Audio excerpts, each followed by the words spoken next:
Si est l'événement de la soirée sur TF1 puisque la chaîne va proposer un téléfilm revenant sur l'un des faits divers les plus marquants de ces dernières années en France.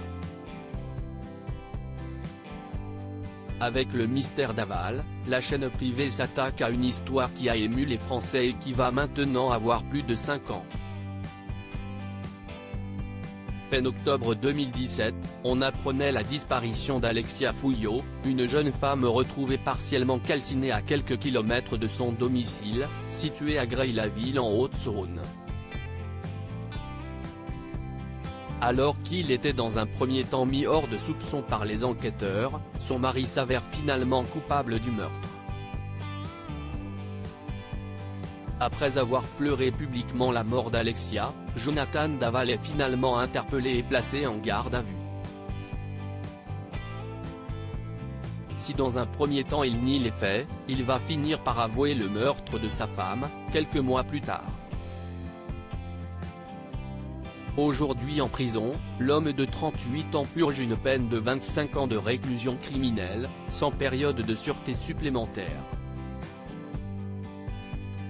Dans cette bien triste histoire, le couple possédait également une maison et pendant longtemps, la famille d'Alexia Fouillot, ses parents en tête, se sont opposés à Jonathan Daval concernant le sort de cette dernière.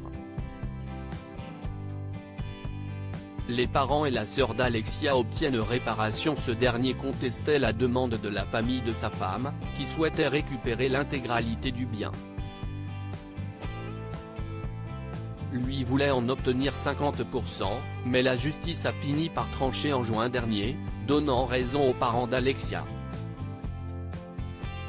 Le verdict a été clair dans cette affaire et les parents et la sœur d'Alexia sont donc les seuls héritiers de cette maison estimée à 170 000 €. Dans les faits, les Fouillot se verront réserver une large partie de cette somme par Jonathan Daval, puisqu'elle servira à payer les dommages et intérêts, 160 000 €, que ce dernier leur doit, selon sa condamnation aux assises.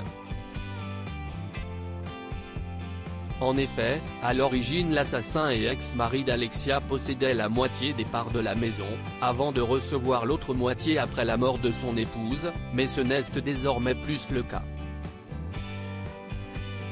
Désormais sous les verrous, Jonathan Daval doit donc purger une peine de prison de 25 ans avant de pouvoir être libéré.